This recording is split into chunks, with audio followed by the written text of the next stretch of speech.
Message from Starfleet Command, top priority.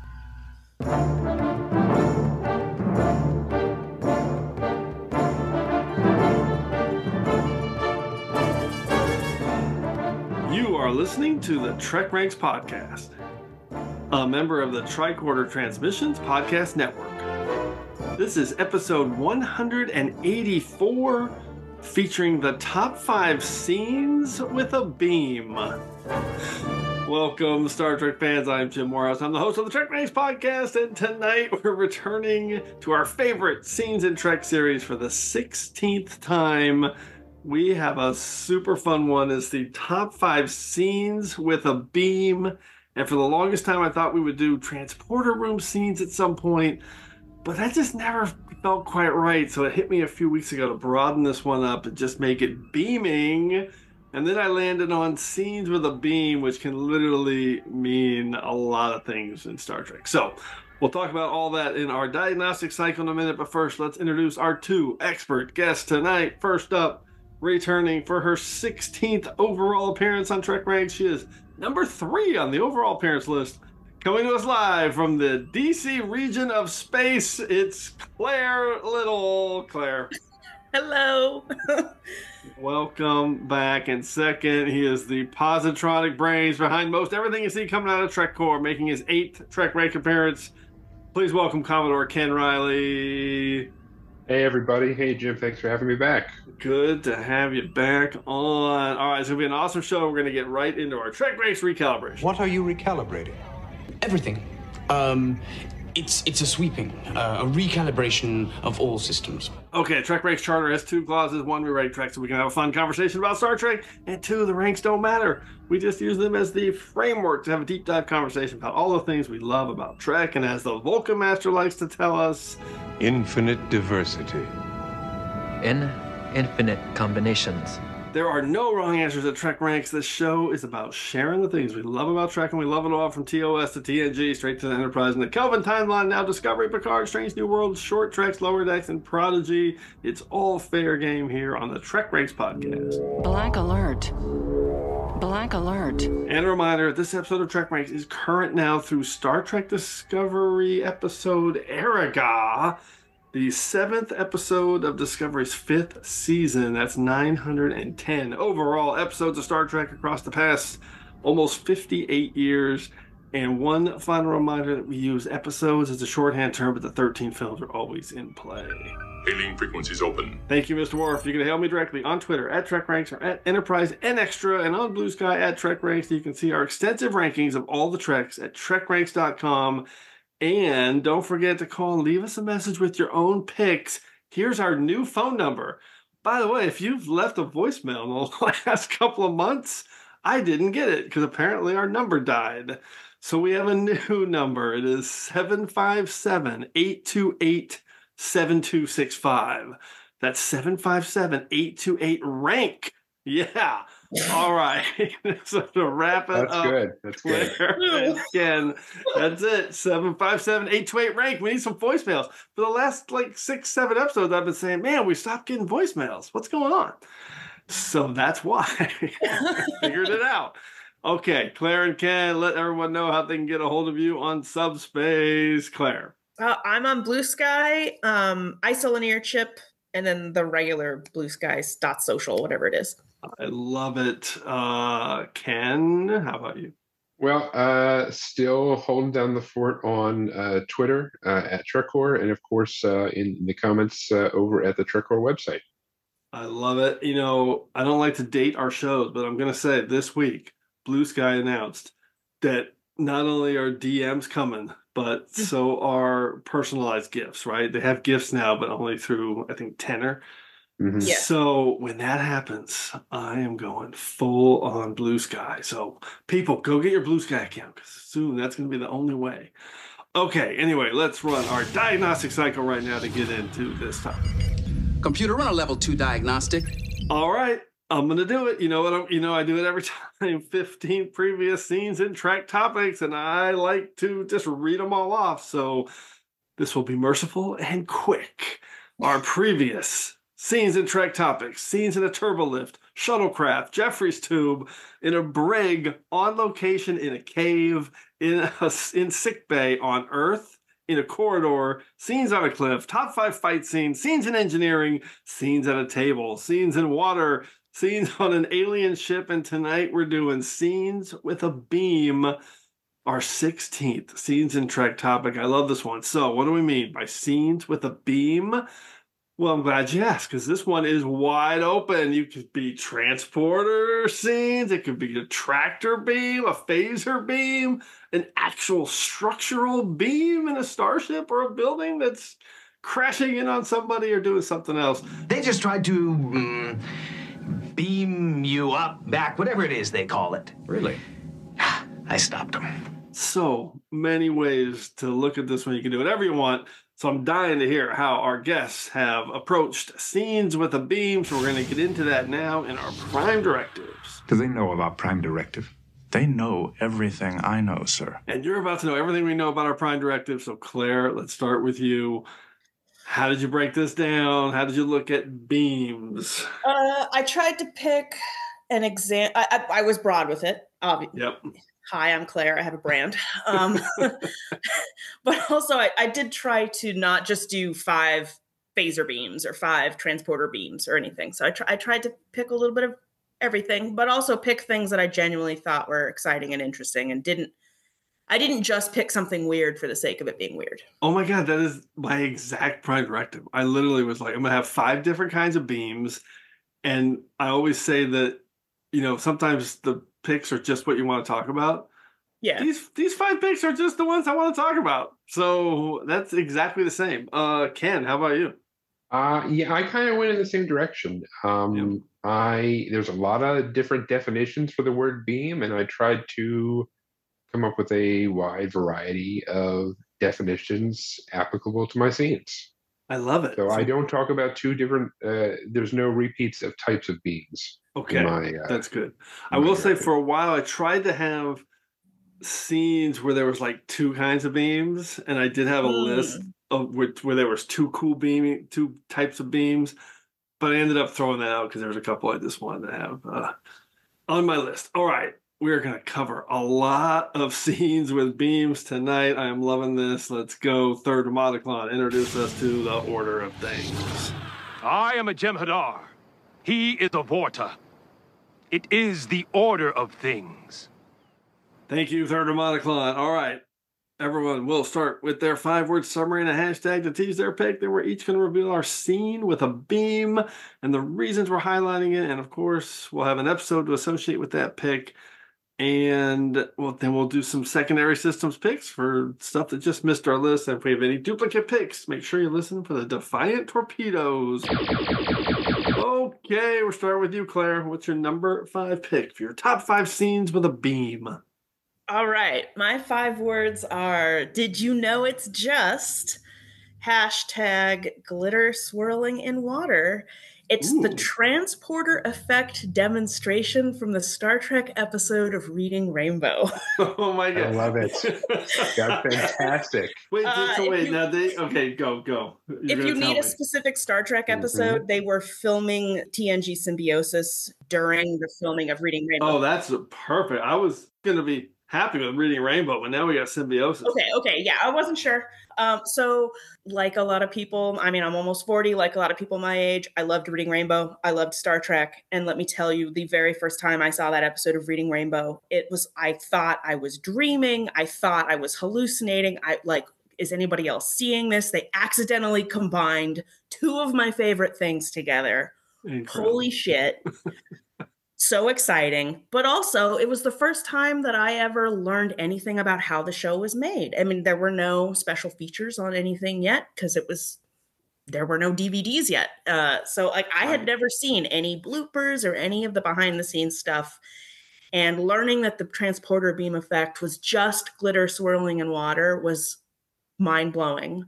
And I would tell everybody that I met, did you know that it's just glitter swirling in water? I would bring it up constantly and probably annoyed people, but I was very excited about it. So that's my 5th pick. Oh my god, I love this. I have not seen that Reading Rainbow, and It's on the season 2 Blu-rays. right. I didn't finish. I've seen it. I just haven't seen it in like probably 20 years or. Oh, sorry. Yeah, I just rewatched it for this, and it is great. Ken, I know you're well aware of this. You're a big Reading Rainbow fan on TrekCore, so. Yeah, no, I mean, this is really great. I can, picture the image of this scene from the Reading Rainbow episode right now, because it's, I think it's Rob Legato, who was the VFX supervisor at the time, was demonstrating it to LeVar, pouring it right into water, swirling it around with a big stick, and amazing all the kids with how real Star Trek really is. I love it. I'm going to have to go back and watch this. Fantastic opening pick. Classic Claire pick. Ken, what is your number 5 pick? All right. So my number 5 pick starts off with one of the probably unexpected definitions of beam, in which case I mean a radiant smile. Someone beaming at a loved one. Yes. Someone I thought of that. Beaming with pride. Yep. Many different options with this one. Oh my god. In this case, my 5 words are: there's nothing on this pad.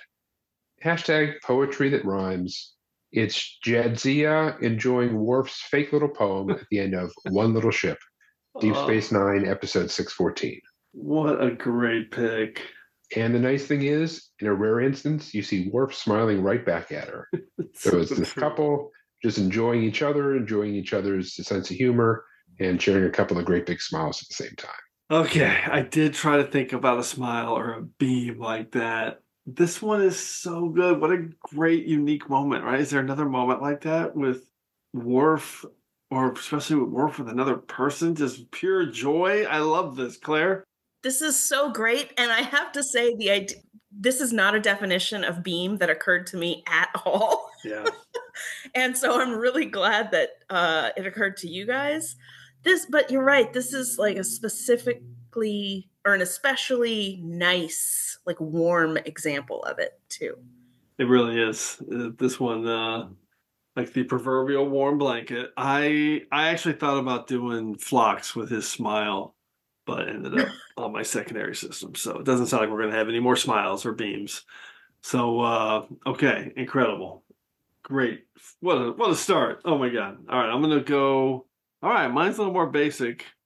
Here we go. This is like a probe beam, but there's some bonus beams in this one too. Okay. 5 words and hashtag. Neutrino beacon beams through atmosphere. Hashtag Wesley Crusher. Thank you, Wesley. It is TNG season 3, episode 7, The Enemy.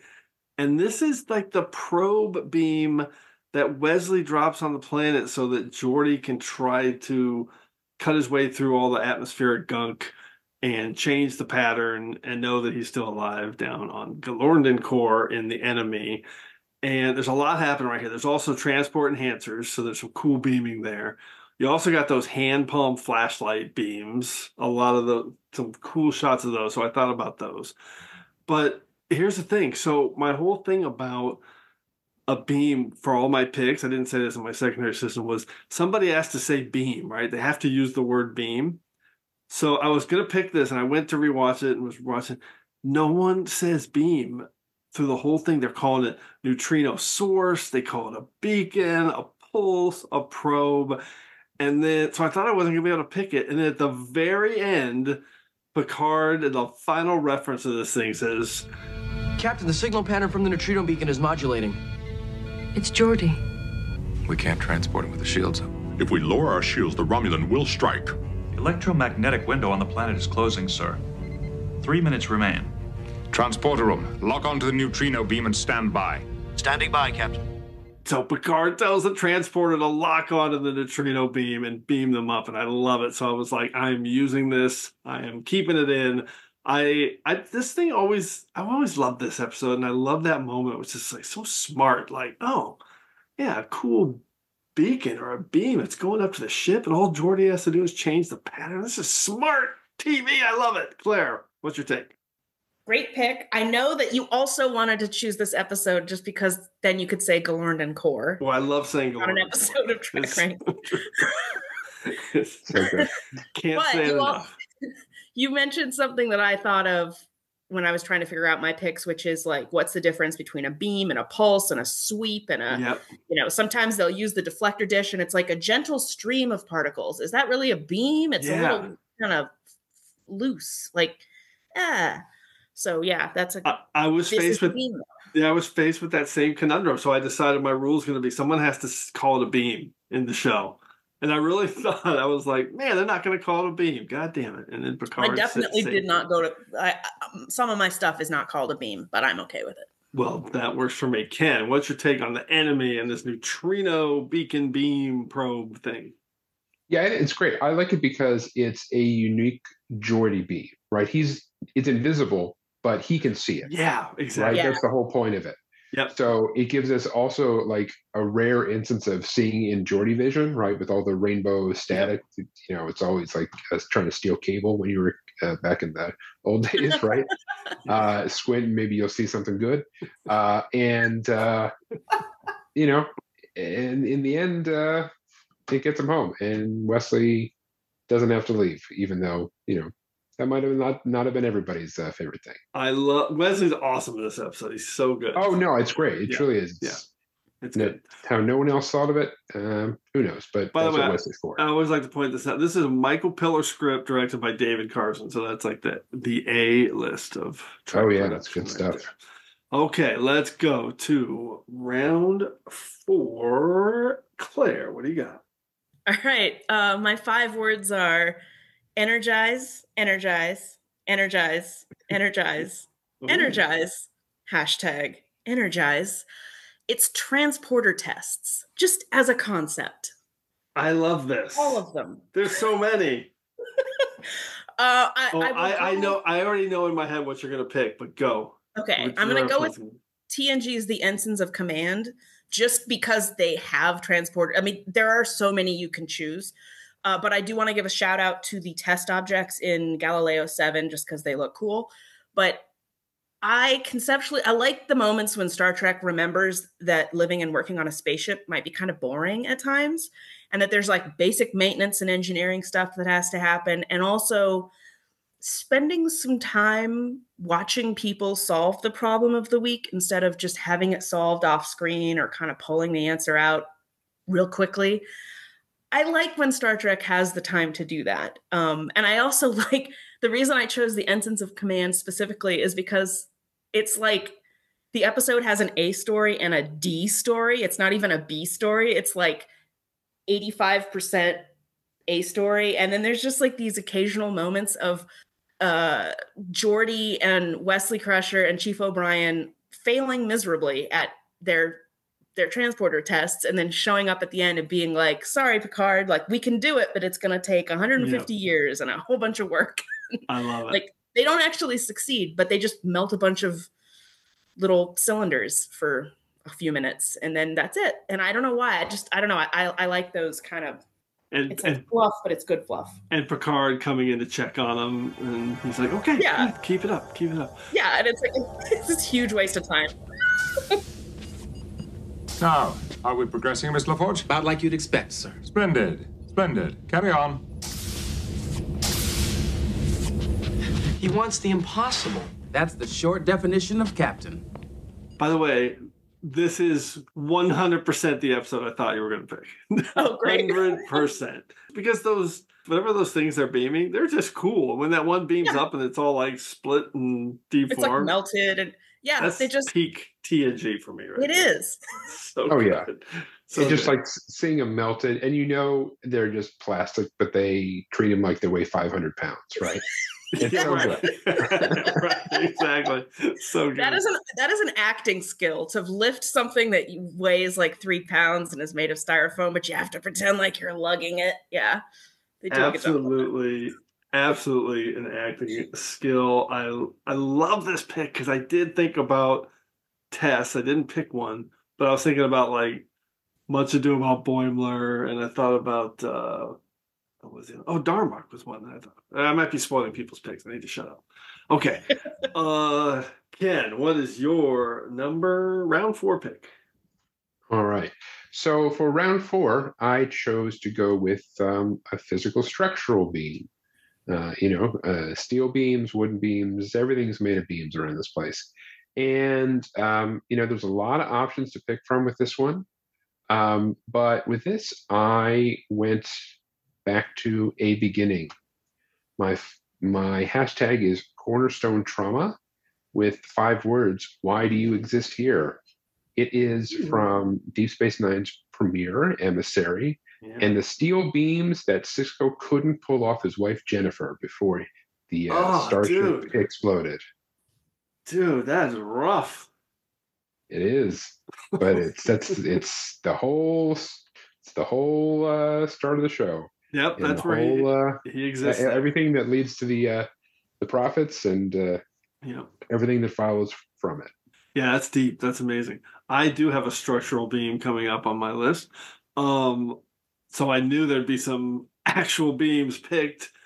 This one, man, this is rough. But that got, as I say a lot, the production value on that was so good. Man, and the acting, you could just hear his wail of just not being able to get to her. It's brutal. They revisit that scene like 3 or 4 times. Yeah, I was going to say. First in the original, second with, different prophet aliens stepping in, third with him accepting the situation.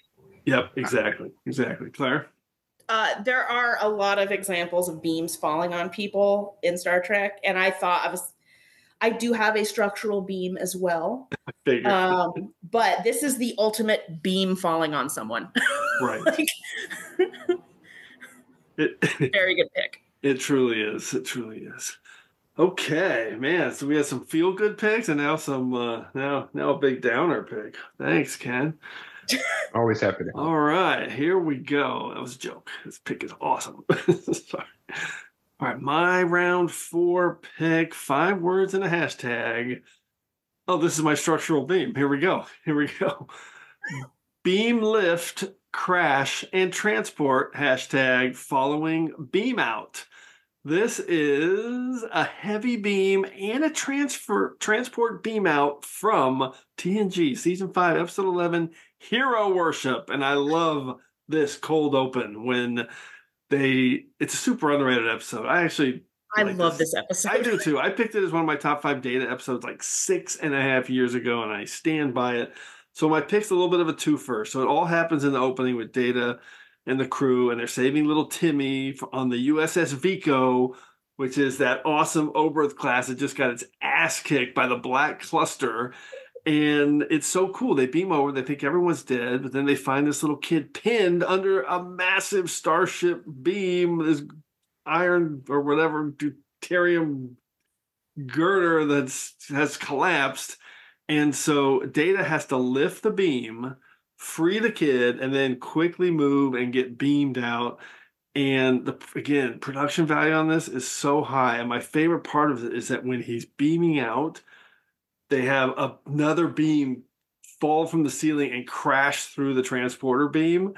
And it just looks so good. It looks so good. The production is fantastic. By the way, this is a Joe Menosky script, another Trek legend, one of my favorites. Claire, what's your take on saving Timmy under a beam? This great pick. This with the second beam falling right as the transporter beam dematerializes everyone is another thing that I kind of mentioned as a conceptual secondary systems, which is the very last millisecond transport, where it's like the ship is about to explode. Did we get them?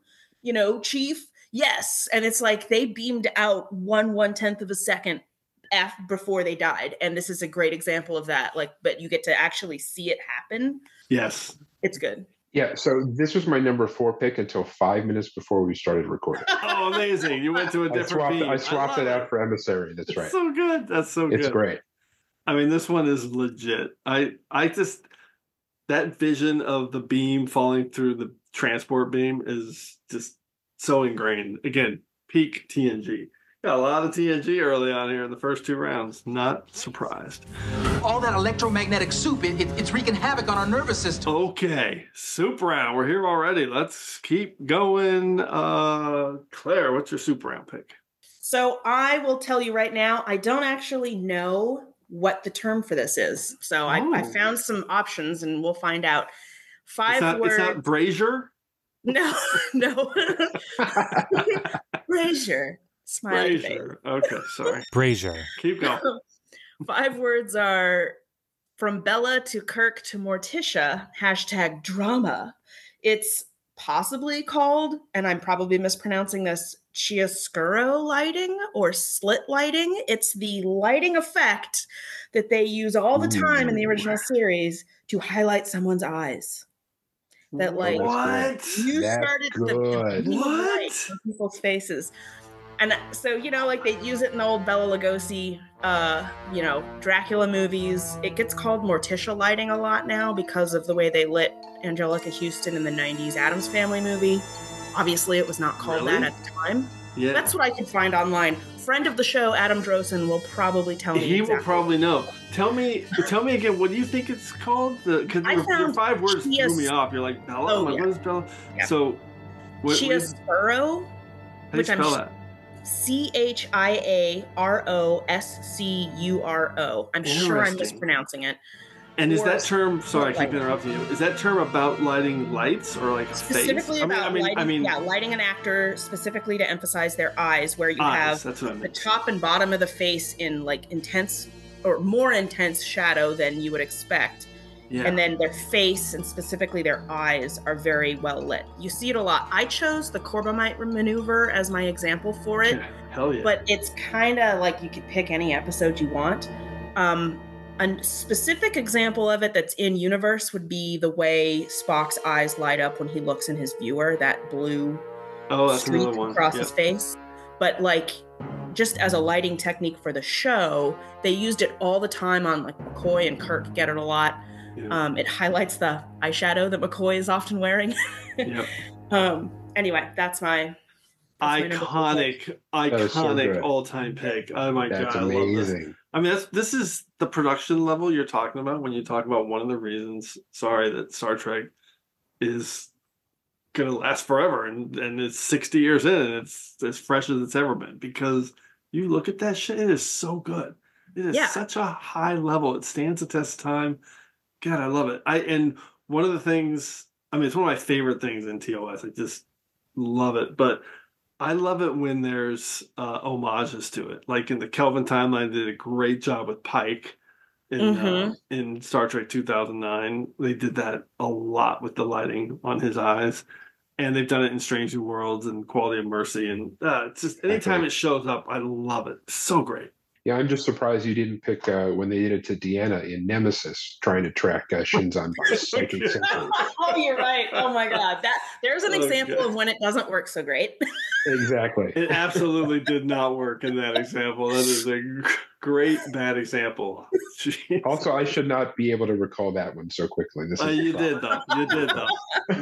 But the truth is, every single person listening to this podcast is like, "Yep, that sucked." that was not a good use of that. Oh my god. Okay, incredible pick. I can't believe that. Ken, what's your super output? All right, so my super out pick for round 3, it's another off-center definition of the word beam, I'll say. It refers to the widest width of a ship or vessel. At the widest point, that's the beam of a ship. So okay. I barely know this, but it's ringing a bell. Claire, you know this, of course, because you're smart. But it didn't occur to me, though. No, this is brilliant. Okay, so you're the widest point. The widest point of a ship. That's right. The beam of a ship. Okay, now correct. I can't wait to hear your pick. What is this? So, this was a little bit of a challenge for me. I really tried to think long and hard about where the actual width of a ship mattered. Did you pick a Dyson sphere? Sorry.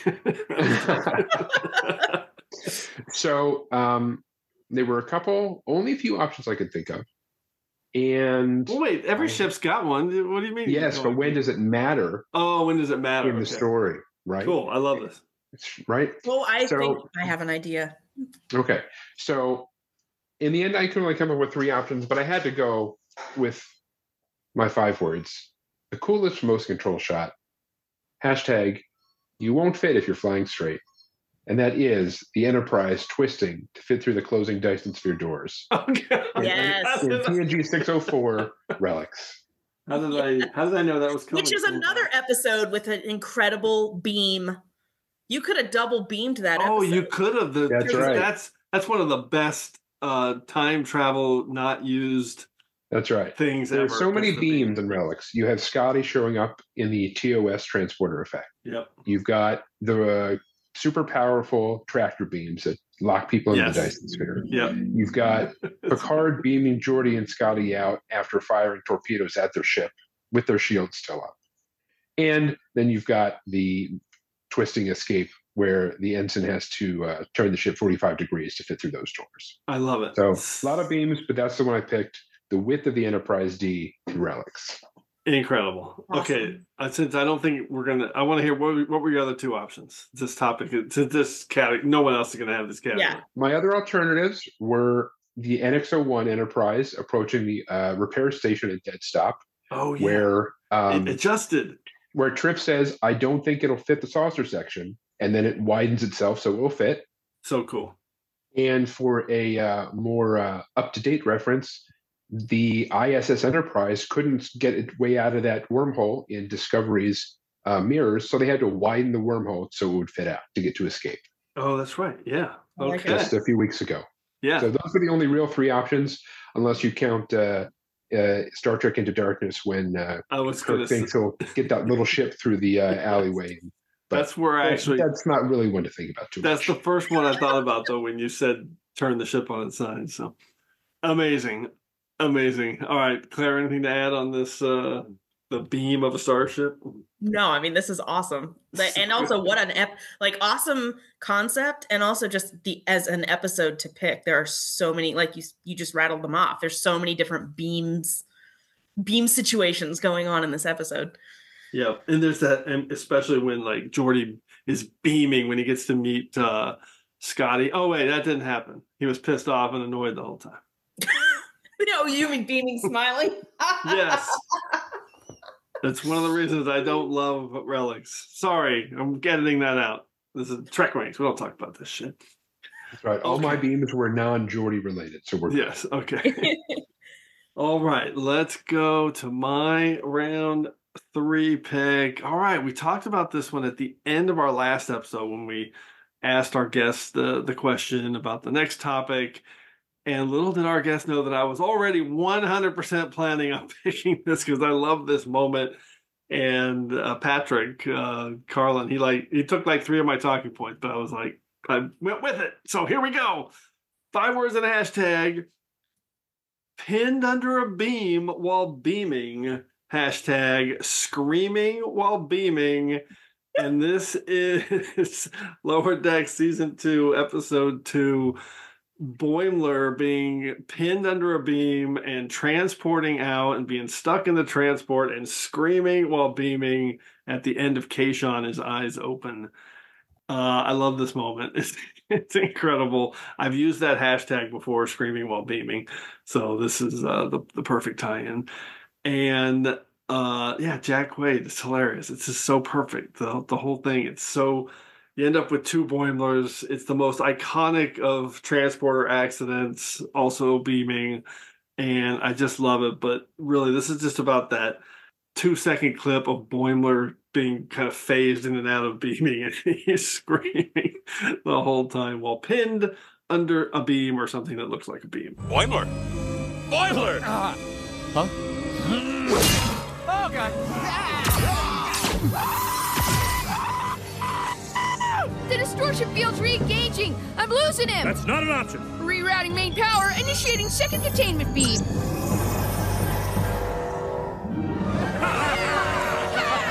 Well done, Mr. Boimler. Thank you, Riker. I mean, Mr. Captain. Get him to sick bay. Have the doc check him out. I love it. That's my pick. Claire, what's your take?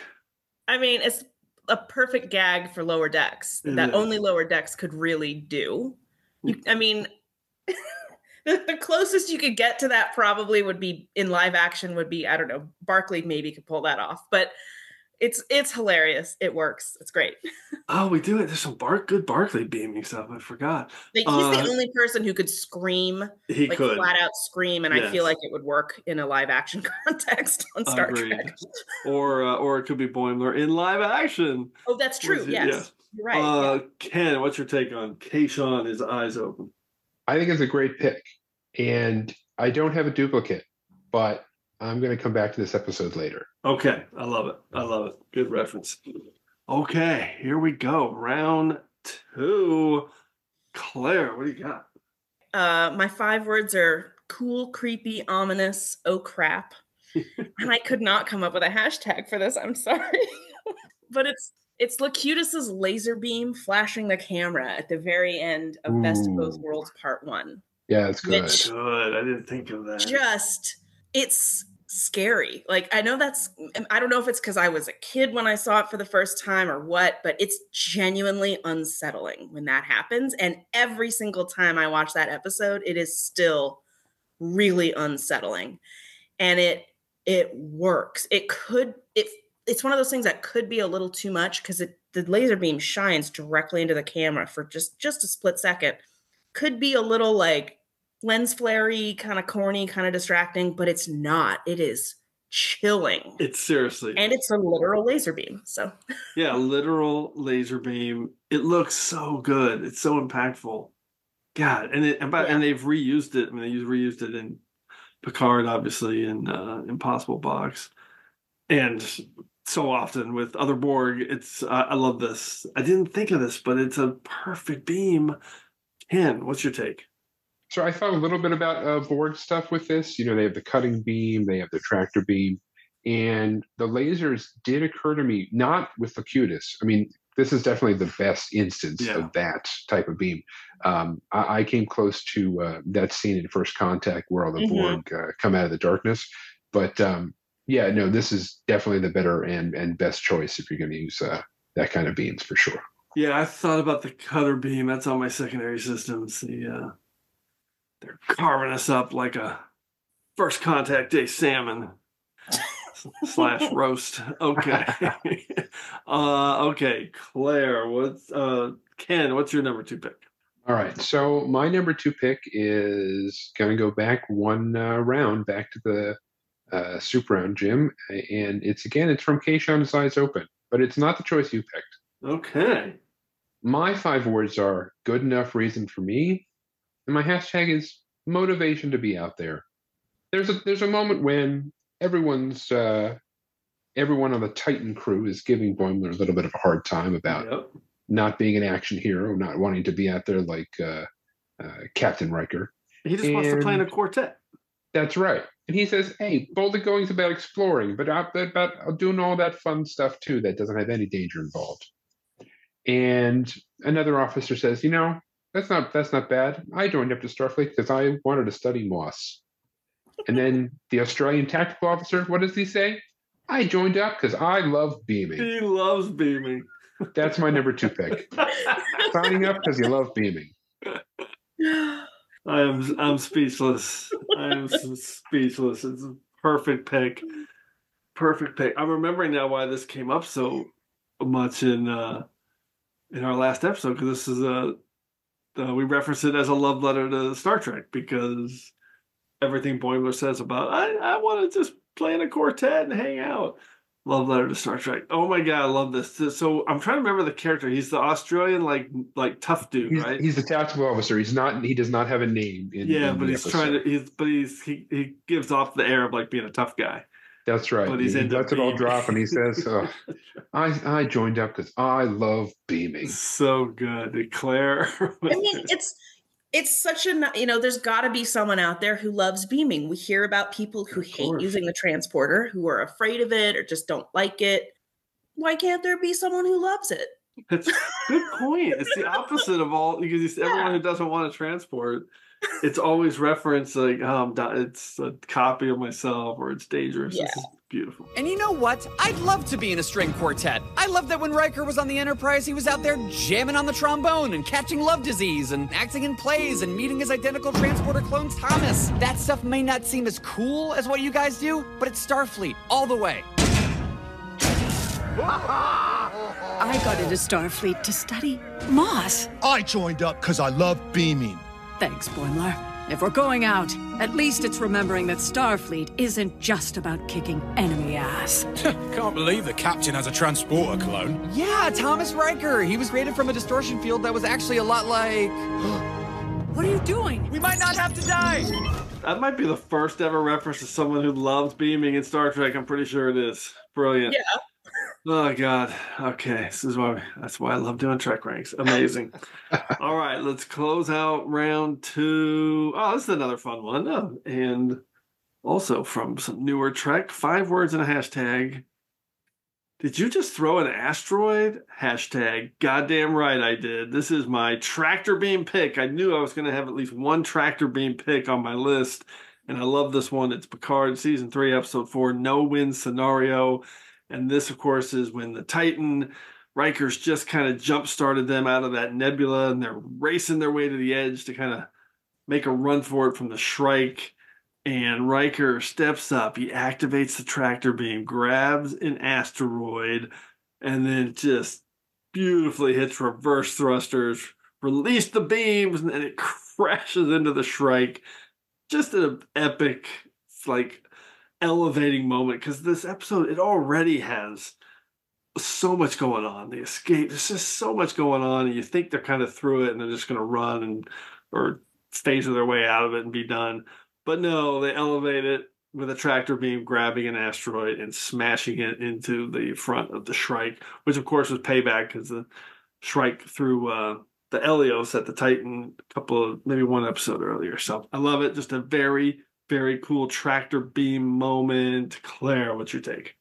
Just, yeah, a super fun, satisfying moment. That is a great episode. And the Titan is such a great looking ship. And it looks, it's weird. I mean, it looks massive enough to be able to actually do that. Like it's a ship with a lot of structure. And so it just makes that moment even more satisfying. You're so right. It's got such a heft to it. I wonder what the beam is on the Titan, because it's pretty wide. It's got such heft to it. You're right. The ship helps sell it because of how thick it is. I love it. Yeah, I actually just watched that just the other night, and I hadn't watched it since it came out in last year. And I didn't remember the impact to the Strike being so feeling so physical for a visual effect shot. It looked like it was really one thing slamming into something else really, really hard. Agreed. Yeah, it's visceral. It really works. So good. Okay, man, we have covered so much ground. I'm keeping track of all the different types of beams. And right now, man, there's only 2 that are even doubled up. This is incredible. We have so many different types of beams. Round 1, here we go. Begin round 1. Claire, what's your number 1 pick? All right, it's physical beam time. Okay. So I went back and forth on this one a little bit for being my number 1 because it's kind of a stretch. But then I rewatched the episode earlier today, and I have to pick this as the number 1 beam in all of Star Trek. My 5 words are, what is a gantry really? Hashtag, but an elaborate network of beams. It is the Apollo Saturn launch tower, as featured in the original series episode Assignment Earth. I love it. Wow. I love it. So many beams. An assembly of beams. Yes, a very large one. It's kind of a weird episode of Star Trek. It's fun. It's unusual. But the stock footage in that episode is truly fantastic. It's probably the most use of Apollo launch footage outside of an actual documentary than I've seen in any regular TV show. And I love it. I enjoy it. It's completely ridiculous that Gary Sovan is out there climbing on an umbilical with a cat. What's ridiculous about that, Claire? I don't think. No, you're right. I'm sorry. I do want to say, this has nothing to do with the beam. Shout out to the cat that plays Isis. Is a very good actor cat. Such a great cat. Yeah, surprisingly. Shout out to the cat. Nice looking cat. My favorite Isis. Yeah, it actually seems like that cat was, I don't know, having a good time on set. But yes. Eagle-eyed people watching this episode may notice there are actually 3 different Saturn stacks that are used. The paint is a little bit different if you Wait, what does that mean? There's three different three different versions, 3 different rockets are shown. Okay, got it. But the launch footage is from Apollo 4. But the gantry, the tower, the beam that we are talking about is consistent throughout. So incredible. So people won't know this. Claire is an expert, literal expert who works at NASA on Apollo mission shit. I will say it's so cool you said that. Now I want to rewatch this because I always just thought when they show the stock footage, I just in my mind I'm just thinking, oh, this is just like rando stock footage. That's there's probably nothing really interesting here. So there's stuff I should be looking for. It's interesting, and it's also this episode was filmed in January of 1968. So there was very limited. So Apollo 8 didn't launch until December. So there had not been any crewed launches of the Saturn V rocket when they were filming this. They were almost a year away. So this was like people watching this episode when it aired were watching the cutting edge, stuff. It's also kind of hilarious that the whole time this episode is like, that's a nuclear missile, and it's very clearly not. But anyway, whatever. I don't know if that was a problem for viewers or they didn't. I think that's just you. Yeah. Just you. Okay. Wait. So another question. So one of the cool things about this episode for me is that knowing that they told this story and we weren't even, leaving the moon shot wasn't, we weren't landing on the moon for another year and a half. So are you telling me there was no actual Apollo launches yet into like manned launches? There were test launches. So the actual launch footage that you see and the stage separation that gets reused is in like the Apollo 13 movie. It gets reused all the time. That was from the Apollo 4 launch. And because it was a test mission, that's one of the reasons the footage is so good. They had to record every possible thing they could about this launch and the staging of the rocket and analyze it and use that to fix things before they were going to, put humans on top of it. And so that's why we have such good footage. It's because it was test footage. That's incredible. Unbelievable. Ken, what's your take on these? What do you call it? The stack? Is that what it's called? I never even knew. The rocket is a stack. So the red thing is like the launch gantry. Yeah. And then the gray, like Apollo was Saturn was a little bit weird in that it like rolled out on its own launch pad. Oh yeah, I used that. But which one has the beams? Tower, you can call it a gantry. It's a bunch of beams. Okay, everywhere beams. Got it. Okay, Ken, what's your take on beams everywhere in Assignment Earth? No, I mean, it's a really good pick. I definitely would never have thought of this because for me, when I was thinking of physical beams, I was thinking of a single one that falls off the ceiling or falls on a person or, that kind of thing. You were also thinking of Star Trek and not what real world object can I cram into this episode of TrekRanks? That's correct. Well, you've got me on that. Perfection. Incredible. Another great pick. I love this. All right. Ken, what's your number one pick? All right. So for this one, I got to be honest. This is something that's like lived in my head for years as one of my favorite things involving a transporter. Okay. It's not a last minute rescue. It's not a weird anomaly. It's the transporter working the way it's supposed to, but with impressively precise timing. Okay. So my 5 words are: one beam stops another beam. #split-second timing. And this is when Lore is tossed into the cargo transporter at the end of Daedalus. Yeah. He fires a phaser, and the transporter beam dissolves the phaser beam as he's being dematerialized. Yeah.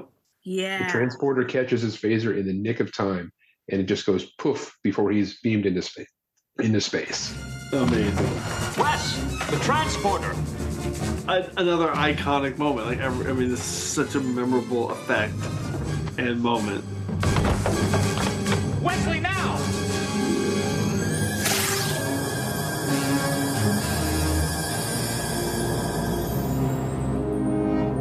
Well, it's also like it's beaming a beam of light.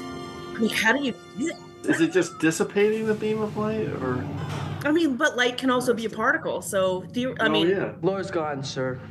Permanently. Hey, maybe it's got to be dissipating it, because if you take that as precedent, right? And this is where we have the TrekRanks conversations that we love to have. They can't beam a hologram, so 6 seasons later, right? And that's light. Yeah. So it just kind of blasts it apart, and it even has its own little effect, little sound effect when it gets zapped. So it's got to be just taking the phaser beam itself and shattering it effectively. Amazing. I love it. And it's just, it's one of those great moments. It just looks good. Looks really good. Damn. Impressive. Okay. Man, these lists incredible. Let's end it on my number one pick. First time I've ever picked this episode. It's a great episode. 5 words and a hashtag. A chronoton beam is harmless. Hashtag not to a wormhole, alien. This is Deep Space Nine, Season 5, Episode 5, The Assignment. And it's the ship emitter beam at the very end of the episode. And I'll talk about that in a second. But when you think about this episode, you obviously think about this great performance, from Rosalind Chow as Keiko, and all the tricky ways she's controlling O'Brien. And it's kind of a mean-spirited episode a little bit. It's kind of hard to watch sometimes, the torture she's putting him through. But my favorite thing about this episode has always been, it's kind of the Rom breakthrough episode, right? This is where Max Grodénchik, his performance is so great, completely at the top of his game here as Rom, just loving his life, working his graveyard shift on waste extraction. Super excited when he gets moved up to the swing shift and he's meeting with all the guys. Is that what we drink on the swing shift? And then O'Brien shows up and gives him all these shady assignments, and he's off working, and O'Brien tells him we can't talk about it, yada, yada. So he's got him reconfiguring the deflector grid on DS9 to shoot a chronoton beam at the wormhole that's going to kill the wormhole aliens because of the Paw Wraith. It's so good, so well done. And I love the ending where it's just O'Brien and Keiko in the runabout, and instead it's just a great twist. He targets the chronoton beam at Keiko instead of the wormhole. Great ending, fun episode, cool effects, and Rom is the man. Claire, what's your take on The Assignment? Chronoton beam. Yeah, Rom is so good in this episode, and yeah, it's just a great pick. Ken, what's your take on this chronoton beam coming out from the DS9 deflectors? No, it's definitely a good twist. If the first time you see the episode, it's definitely a surprise because you don't know how O'Brien's going to get out of this, right? Yeah. And then the next time you watch it, you just get to look forward to watching Rosalind Chow pretend to be struck by lightning every time. Yeah, she has an amazing performance, except maybe when she's getting struck by lightning. Yeah, I'd love to see the raw footage of that. That would be right, without the effect, right? It's waving her arms in the air and screaming. Oh man, she's definitely doing what the director Alan Croker told her to do. So yes, but it's a awesome episode, and I love that. I just love this cleverness of the solution here. That they're reconfiguring this thing as a chronoton beam. Love that. Okay. Let's see what you can do with the secondary systems. Let's get into some secondary systems. What just missed your list, Claire? I got a lot. About 10 minutes before we recorded, I took this off my list, and it's Barclay's head beams in Nth Degree. Oh, that's a good one. Yes. Those are great. Yeah, that effect is incredible. Yeah. I can hear them. Yes. Right. And then I didn't do this one because I already kind of used up my it's a stretch with Reading Rainbow, but Leonard Nimoy beaming out of the monorail episode in The Simpsons with no explanation whatsoever. Yeah, right. A good one. Okay, Ken, what do you got on yours? All right, so I kind of have a long list, but I'll try to go through. Yeah, rattle some off. All right. So the first one, and it's weird, but this has my I think my favorite sound effect in TNG. Okay. It's at the end of Chain of Command Part 1 when Picard, Crusher, and Worf are about to break into like the secret Cardassian facility in that planet. They set up this little device that shoots 3 little laser beams around a door that they find.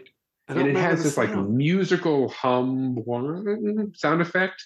I don't know what it is, but it's like it's just like it hits me right in the center of my soul. The way the beams like rotate also. Yeah, that's cool. I can picture that. That's a good beam. I can't think of the sound effect. That's awesome. It's almost like musical. Right. So that's kind of like a fun one. So my other ones are the transporter beam effect used in the Kelvin Timeline movies. That sort of swirly sideways tornado sparkle. So good. Yep. The surprise appearance of 7 of 9 at the end of Picard's Absolute Candor, where you don't know, if you haven't seen the trailers, you don't know she's being beamed on to La Serena. Yeah. 7 of 9. And then she's going to be part of the show. You owe me a ship, Picard. That's amazing. The whole alien takeover in Voyager's Displaced, where one person at a time is beamed out and swapped with an alien. One. All of Displaced is good, yeah. Invasion by beaming. That's right, one at a time, a sneaky overtake. Wesley's automatic repeating phaser beam in the game when he's trying to trick people into think he's trying to break through a force field. Right. Yeah. He sets that little phaser on the shelf. The coherent Tetryon beam that takes the Voyager from the Badlands to the Delta Quadrant in Caretaker. Okay. Oh, it's a Tetryon. Yeah, I like that. Moving into physical beams, there's at the end of Impulse, when everyone's trying to get off that zombie Vulcan ship, they have to walk across a balance beam made from a fallen steel girder to get over this chasm.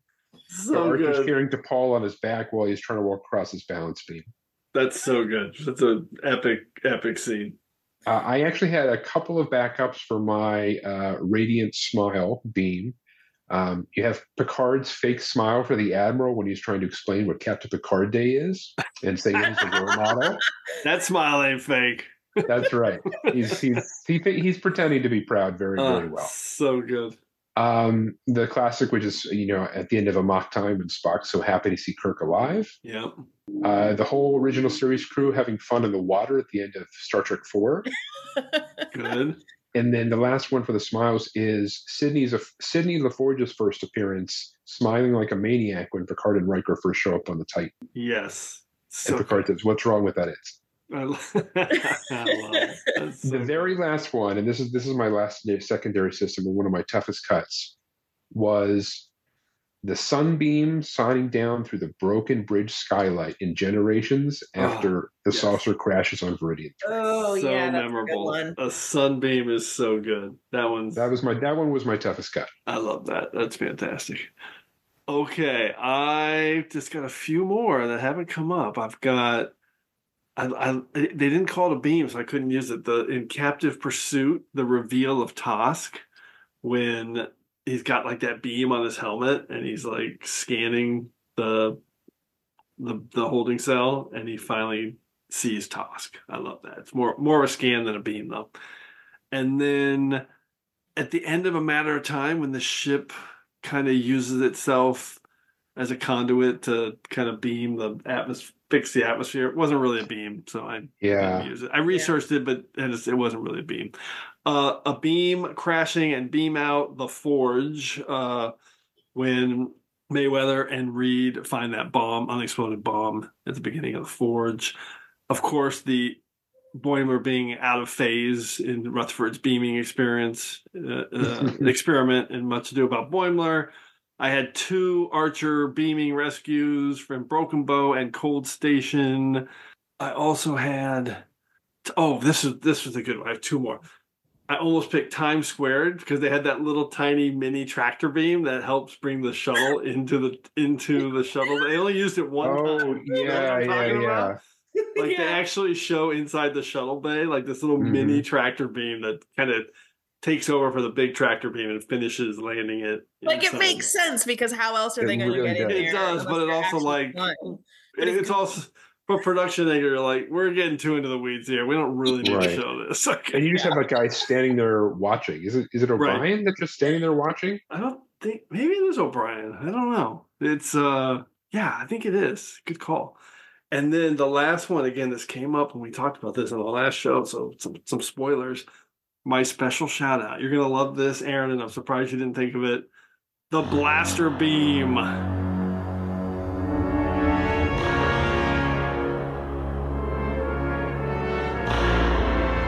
The musical instrument created by Craig Huxley, invented by Craig Huxley, the kid actor from And the Children Shall Lead. Wow. And he plays the blaster beam on the motion picture. It's that cool Klingon sound effect noise. And I think he's using it in a couple of Star Trek projects. But yeah, it came back in Picard Season 3. Oh, yeah, that's right. Use it in Picard Season 3. And I think one of the other movies, right? Like Boys Home or something. I don't know. Anyway, I just love that it's invented by the annoying kid in The Children Shall Lead. It's just incredible to me. I will never get over that. Okay. Incredible, amazing list. Let's get into our regeneration cycle now. We're going to recap our picks and go through some stats. Computer, activate regeneration cycle. Alcoves beta and gamma. Okay. Claire, recap your 5 real quick. All right. Number 5 is the Star Trek episode of Reading Rainbow, which I think is called the Bionic Bunny or something. It doesn't have a Star Trek name. Yeah, I don't know. Right. Star Trek episode of Reading Rainbow. The transporter effect demonstration from that. Number 4 are transporter tests as a whole, but we're going to specifically go with the Ensigns of Command TNG. Number 3 is the dramatic face and eye lighting that the original series used all the time, and we're going to pick the Corbomite maneuver as our exemplar. Number 2 is the Locutus's laser beam flashing the camera at the end of Best of Both Worlds Part 1. Classic. And number 1 is the Apollo Saturn Red Launch Tower gantry in the original series Assignment Earth. Amazing. So you did not spread it around, which I love. You had 2 from TOS and 3 from TNG. Fantastic. Yeah, I tried to spread it around more, and then I was like... I did too, but I did not either. So, Ken, recap your 5. All right, my number 5 pick is Jadzia and Worf smiling at each other and enjoying each other's company at the end of One Little Ship. The best.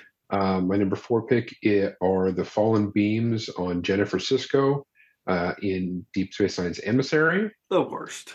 Number 3 is the Enterprise twisting to get out of the Dyson Sphere at the end of TNG's Relics. Incredible. Number 2 is the Titan's tactical officer who signed up for Starfleet because he loves beaming in Lower Decks, Kayshawn, His Eyes Open. And my number 1 pick is Lore's phaser beam being dissolved by the transporter in Data Lore in TNG's episode 112. Amazing. So you had 1 from Lower Decks and then 2 each from TNG and Deep Space Nine. And my list, I had from the enemy TNG, like a probe beam on that neutrino beacon.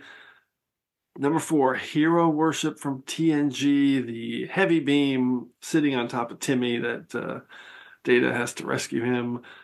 Number 3, Kayshawn, His Eyes Open, Boimler transporter, beaming while screaming. Number 2, my tractor beam pick, no win scenario from Picard. And number 1, the assignment, the Chronoton beam that saves Keiko from Deep Space Nine. Incredible. Okay. Oh, so I had 2 from TNG and then 1 each from Deep Space Nine, Lower Decks, and Picard. Okay. These stats are awesome. Hold on. Let me make sure I got this. Is it the first time that Reading Rainbow has gotten on TrekRanks as a series? An episode of another television show. It's not technically Star Trek. We are counting that as symbiosis. So, sorry. Yeah. All right. Okay, these stats, incredible. Here we go. First, I'm going to break down all the different types of beams we had. This is incredible. So there was 3 transporting beams, 3 like construction beams, and then everything else was 1 beam. We had the beam as a width. We had testing, tractor beam, a smile, neutrino beam, the lighting, Locutus. What was that? Why did I write love? Hold on. Oh, the guy loves beaming. the guy who loves beaming and a chronoton beam. Incredible. Literally like 10 different types of beaming on this list. Yes, if you were talking about love as a beam, that might be more accurately classified as a Care Bear stare. Yeah, okay. Ooh. Nice. All right, and then the episode breakdown is so tight. This is amazing. There was 2 from the new series, one Picard pick, 2 Lower Decks picks. And then everything else was TOS, TNG, and Deep Space Nine. It's amazing. There was 3 from Deep Space Nine, 2 from TOS, and 7 from TNG. So we did not spread it around much, but who cares? Because we talked about a lot of cool. One more secondary system from Voyager, just to give Voyager some love. Okay. Yeah. It's Species 8472's like formation. They form a beam and then blow up the Borg cube. Oh, the ships. And it's That's a good one. Yeah, and it's like, oh shit. That's a good one. That's a good Voyager shout out because we haven't had a single. It's also extremely good combo beam. Yeah, I don't think we had one single Voyager mention before. That's weird. Okay, let's initiate our temporal inversion because it's time to hear from you. Initiate temporal inversion. Initiating. And for this week's temporal inversion, we're going back to episode 179 and our top 5 one-off captains, which, great topic. Got so much feedback. I love this. I'm just going to rattle off a few awesome choices here. First up, a full list from Paul Edinger, friend of the show. He's at CT Trekkie. So he had full 5 words and hashtag. Here we go. I'm not fond of guests. Hashtag save me a seat. It's Captain Sanders. I don't even think I knew his name was Captain Sanders from For the Uniform, played by Eric Pierpoint, the one that took the assignment away from Cisco. I love that pick. I don't ever think I knew his name. Number 4, Leland Orser is always great. Hashtag I am a practiced observer. It's Colonel Lovak, the Changeling, one-time captain from Impossible Cause and the Dias Cast. He has Matt Decker on his list. There is no third planet. Hashtag not anymore. The Doomsday Machine. He's got carry out my orders or hashtag I will relieve you of duty. Captain Data of the Sutherland. Yeah. Redemption. My all-time favorite episode of TNG. Number 1, this one's sad. Earning promotion the hard way. Hashtag downer ending of all time. Acting Captain Harry Kim of the Duplicate Voyager in Course Oblivion. Oh my god, that is such a good pick, though. Oh man, dude, that's dark. Yeah. Okay. All right. At least he finally got to be a captain. Yeah, exactly. Okay, a couple of more quick one-off picks that I really liked. Craig Main at Craig M1701. He had Dathan Picard and Dathan at Eladrill, not colorful, hashtag not colorful metaphors. He had a Dathan. I love that. And he also picked Angel. Please be in season 3. Hashtag get the hell out of my chair from the Serene Squall, Strange New Worlds. I love that pick because Angel took over as captain. All right. One quick list from Daniel Martin. 5 rattle off real quick. At Dr. DSM, he had Captain Killy, Lorian from E2, Claw, the Klingon from The Final Frontier, Sonia Gomez from First Contact, and what could have been his number 1 pick, Captain Beverly Picard, which I love. Okay, and then 3 more, just one-off picks that I have to call out. Joshua Reeve, who's at Jaden1342, had Nog from The Visitor.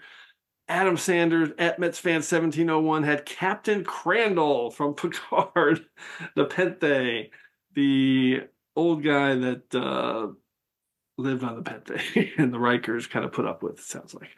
And then Abby Summer had Captain Katai from Voyager's Bliss. I love that pick as well. All right, so there's so much feedback. I had to just rattle off some of the best ones.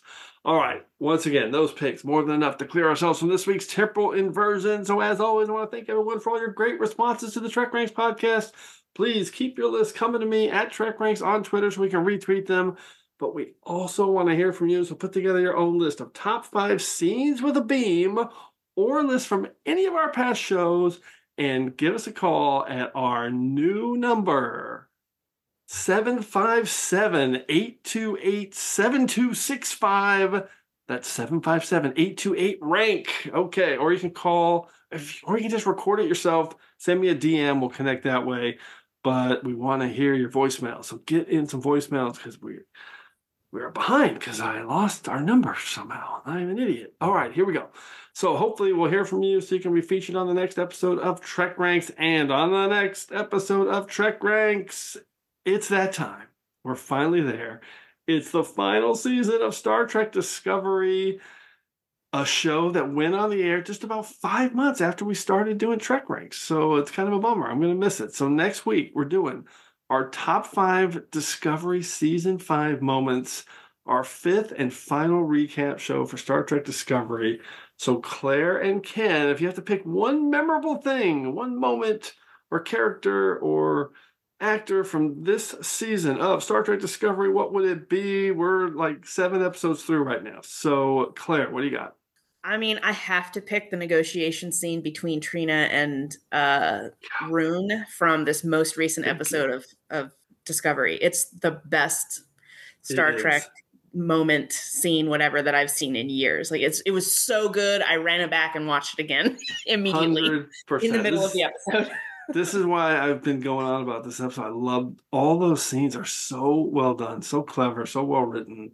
So dramatic. I was 1,000% invested on all that. I love it. It's a great pick. And Rune, by the way, that the actor who did Rune, I mean, I'm assuming it's a he, really came through. And all he did was stand there and probably just move his body and then put in ADR later. It's really incredible how he emoted through all that. Incredible. Well, that against an actor who, by the way, Tara Rosling has done an amazing job playing Trina. I love Trina, but she's playing a character. She's playing a Vulcan. They don't emote that much. Exactly. So you have someone who doesn't emote very much, talking to a person with no emotion whatsoever on their helmeted face, and yet it was riveting. Yep, so good. All right, Ken, what is your pick? I gotta go with the whole time travel stuff in Face the Strange. Yeah, really well done. Discovery's really kind of been up and down for me over the years. But like I don't rewatch it a lot. I don't go back to things. And that's probably the first episode in a couple of seasons that maybe want to go back and rewatch it relatively quickly after I first saw it. Face the Strange is really well done. Really clever. When Burnham shows up facing off against herself, that looked so good. That and the fact that they remembered all that tardigrade stuff from season 1 that I had forgotten even happened. Yeah, really clever. Yeah, nice callback, and very much felt like a final season episode, even if they say they didn't know this was going to be the last year. I don't think they did, but it sure feels like they got lucky in terms of how they produced it. But we'll see how it ends. So okay, looking forward to that one. It's going to be bittersweet. And after we do that one, by the way, we're going to go do some overall Discovery recaps episodes too, because we can now look back at guilty pleasures and high concept and things like that since the season's in the can. All right. Channel closed. Reset. Subspace communications. Scrambler code Riker 1. Scrambler code Riker 1 acknowledge. Claire's favorite part of the show. Okay, we're going to close this episode out with a huge thanks to Claire Little and Ken Reilly. Awesome having you guys on. The last time we had you on, it was one of those crappy live shows that we do in Vegas, which we're probably going to do again this year. I think you mean those fantastic live shows. I hate them. They're the worst. So they're the worst for you. They're the best for all the rest of us. Yes. Any final Trek Scrambler codes anyone wants to relay? Claire? I don't think so. Come on, give us a Scrambler code. Okay. What? That's Claire saying, thanks. I loved being on. I did. I didn't know that's what you want. I know. That's why it's your favorite part of the show. I'm keeping all this in. I love it. Ken, thanks for coming back on, my friend. You're welcome. And I will use Scrambler code Janeway Pi 110. Well done. All right. Thanks again for engaging with us here on episode 184 of the TrekRanks podcast. As always, I want to close by saying I'm looking forward to standing with you again here in this place where I belong. All right. But it is my first poem. I understand. And I have worked very long and very hard on this. I know. And I do not wish to be ridiculed. I promise. Very well. This is the story of a little ship that took a little trip. What do you think? It's, well, it rhymes.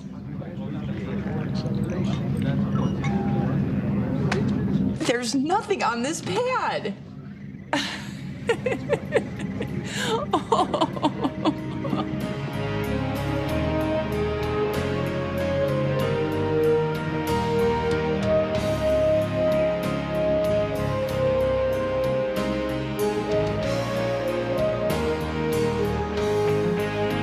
Just want to remind everyone again that the entire TrekRanks catalog is available for you to download and listen to at TrekRanks.com and on your podcast player of choice. Our episodes never get carbon dated, so check out the topics you've missed and maybe just want to listen to again over at TrekRanks.com. And a reminder to check out our friends 5-Year Mission at 5yearmission.net. They're writing a song for every episode of Star Trek, and you won't believe how great their music is. They also have a podcast at the Trek Geeks Network, so seek them out. You won't regret it.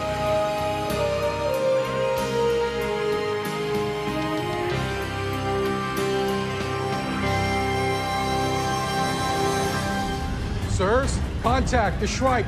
Mark 019, dead ahead. There you are, there you are. Is our tractor beam operational? Aye, sir. Then lock onto those coordinates. Chase fast enough, hunt well enough. Hold. Open your jaw wide enough, and eventually the prey runs right into the mouth of the beast. Fire keel thrusters. Cut the beam.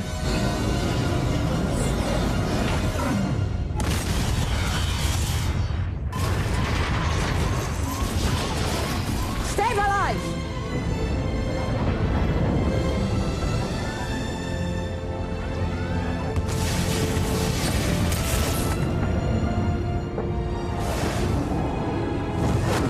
Will, did you just throw an asteroid? Goddamn right I did.